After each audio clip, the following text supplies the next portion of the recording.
تعال اعرفك نفسك عامله ازاي. في ماتش الاهلي وانا كنت هناك وشفت بعينيا وطلعت اتكلمت وقلت الحق، عشان الحق ما تخافش فيه حد ايا كان. شيكابالا اول ما نزل راح اتمرن عند جمهور الاهلي، وكزملكاويه محترمين ما بنعرفش النافق، بنقول اللي لينا واللي علينا.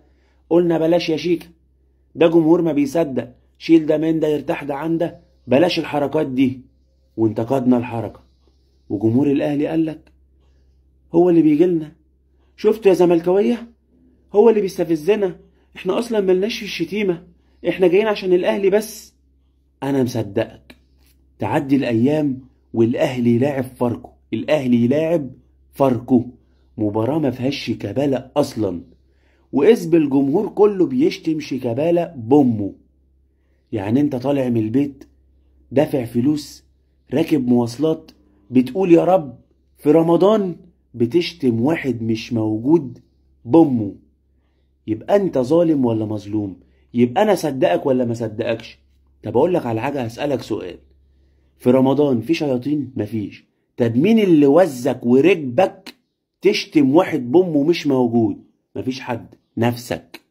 انت نفسك مش سويه، انت نفسك من جواها مش سويه، علشان توزك تشتم واحد بامه مش موجود في رمضان. يبقى انت انسان مش سوي، يبقى انت من جوه.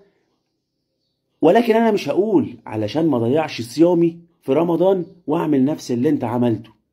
انا بس بعرفك ان في رمضان مفيش شيطان اصلا عشان يوزك ويركب دماغك ويقول لك اعمل كده. انت من جوه بني ادم مش سوي، بني ادم كذاب، بني ادم منافق، بني ادم شتام، بني ادم بزاق لعان، لسانك مش حلو، طبعك مش حلو، دماغك بايظه، كل حاجه فيك مش مظبوطه. علشان تعمل كده في رمضان من نفسك. يبقى انا بعد كده لما لوم عندي ابص عليك انت الاول.